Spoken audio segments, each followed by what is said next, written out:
जब तक इनका इंडिपेंडेंटली अपॉइंटमेंट नहीं होगा, ये सस्पिशन, ये क्वेश्चंस बराबर अराइज होंगे कि ये सरकार के इशारे पर काम कर रहे हैं।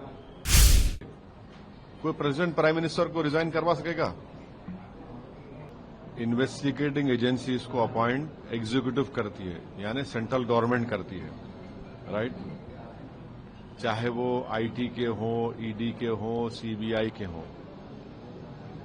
तो जब तक इनका इंडिपेंडेंटली अपॉइंटमेंट नहीं होगा, ये सस्पिशन, ये क्वेश्चंस बराबर अराइज होंगे कि ये सरकार के इशारे पर काम कर रहे हैं।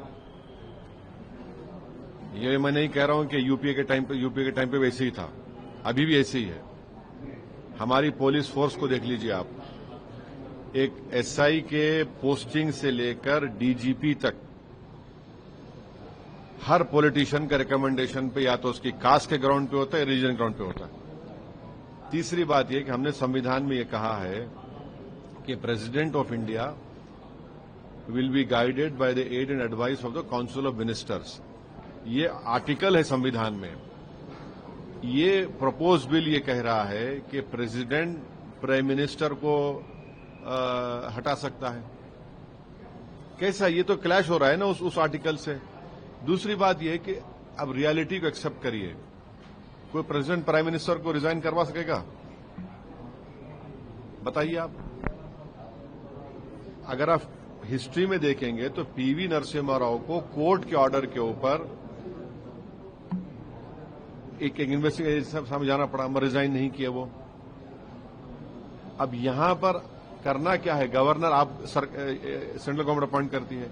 गवर्नर अगर के राज में सिर्फ 4 या 5 मिनिस्टर्स को आप अरेस्ट कर लीजिए, सरकार गिर गई, सरकार बचेगी नहीं ना।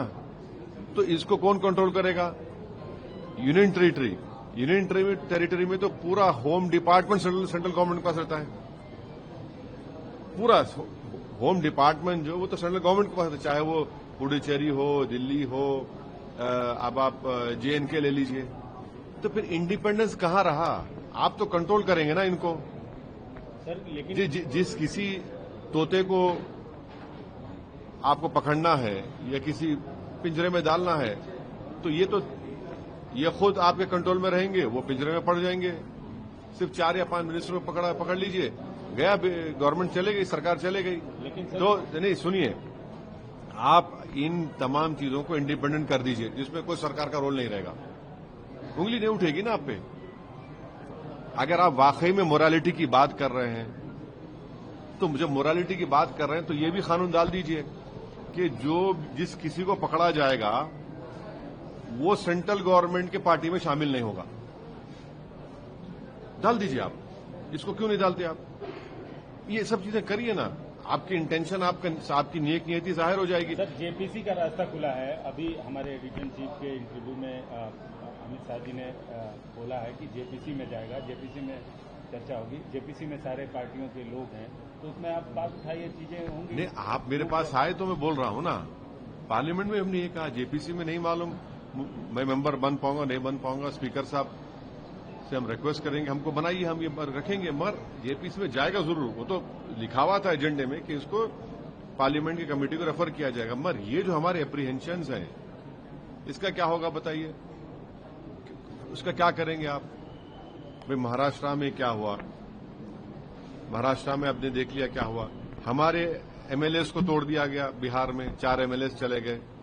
फिर आप कर्नाटका में क्या हुआ? हर जगह ऐसे ही हो रहा है।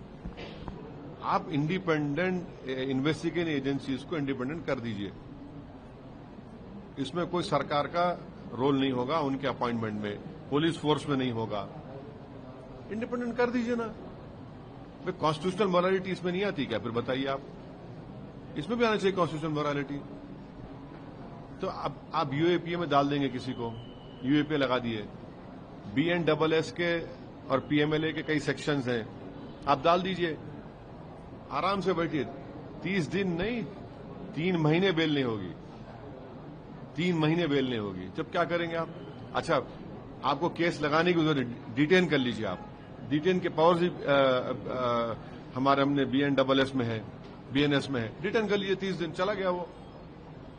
ये बात समझने की जरूरत है।